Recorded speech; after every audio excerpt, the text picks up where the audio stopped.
গুৱাহাটীত যিটো ঘটনা ঘটিলে এই ঘটনাবিলাকে অসমীয়া জাতিটো যে অসুৰক্ষিত সেই কথাটো প্ৰমাণিত কৰিছে আৰু তাৰ বাবে দায়ী হিমন্ত বিশ্ব শৰ্মা, পীযুষ হাজৰিকা, জয়ন্ত মল্ল বৰুৱা, সুশান্ত বৰগোহাঁই, তৰংগ গগৈ, তাৰ কাৰণে দায়ী এই বিজেপিৰ এই নেতাবিলাক।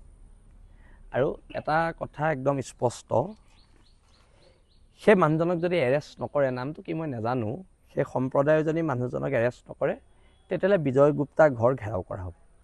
আৰু খিলঞ্জীয়া মানুহে কাৰ্বি আংলঙত যেতিয়া কাৰ্বি গো বেক দিছিলে তেতিয়া আমি নিমাত, এতিয়া যেতিয়া অসমীয়া গো বেক দিছে এতিয়াও গোটেই মানুহবোৰ নিমাত। আৰু আমি কথা বতৰাবোৰ ক'বলৈ কিয় বেয়া পাওঁ, সামাজিক মাধ্যমত আমাৰ নামটো চান্দাজীৱী নহয় জানো, আমি চান্দাজীৱী, আমি ডনেশ্যন তোলোঁ, আমি লোকৰ পৰা পইচা উঠাই খাওঁ, এনেকুৱা ধৰণৰ কিছুমান মন্তব্য আমাৰ অসমীয়া মানুহে কৰে দেই, বেলেগে নকৰে।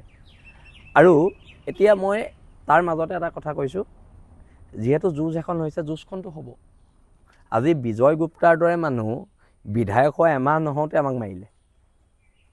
আৰু তাৰ লগত মই এতিয়া গোটেই পীযুষ হাজৰিকাৰ ফটো দেখিছোঁ, জয়ন্ত মল্ল বৰুৱাৰ ফটো দেখিছোঁ, বিভিন্ন বিজেপিৰ নেতা কৰ্মী ফটো দেখিছোঁ। কিন্তু এতিয়া কথাটো হৈছে বিজেপিৰ যিখিনি মানুহৰ লগত ফটো উঠিছে প্ৰত্যেকজন কিন্তু খিলঞ্জীয়া মানুহ।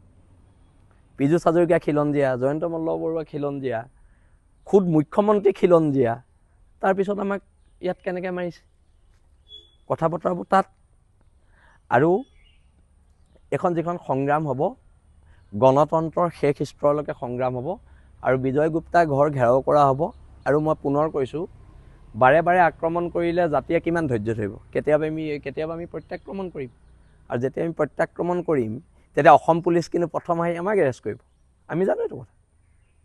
অসম পুলিচৰ আটাইতকৈ ডাঙৰ দুৰ্বলতাটো কি গম পায়নে, অসম পুলিচে আমাক বৰ জল্দি বিচাৰি পায়, কিন্তু সেই মানুহটোক, অসমীয়া গো বেক কোৱা মানুহটোক এতিয়ালৈকে অসম পুলিচে বিচাৰি পোৱা নাই। অসম পুলিচে ভাও ধৰিছে নে অসম পুলিচে বিজয় গুপ্তাৰ ওচৰত চাৰেণ্ডাৰ কৰিছে, তাক লৈ আমাৰ কথা আছে। আৰু পুনৰ ক'লোঁ, আক্ৰমণ যেতিয়া হৈছে প্ৰত্যাক্ৰমণ হোৱাটো নিশ্চিত।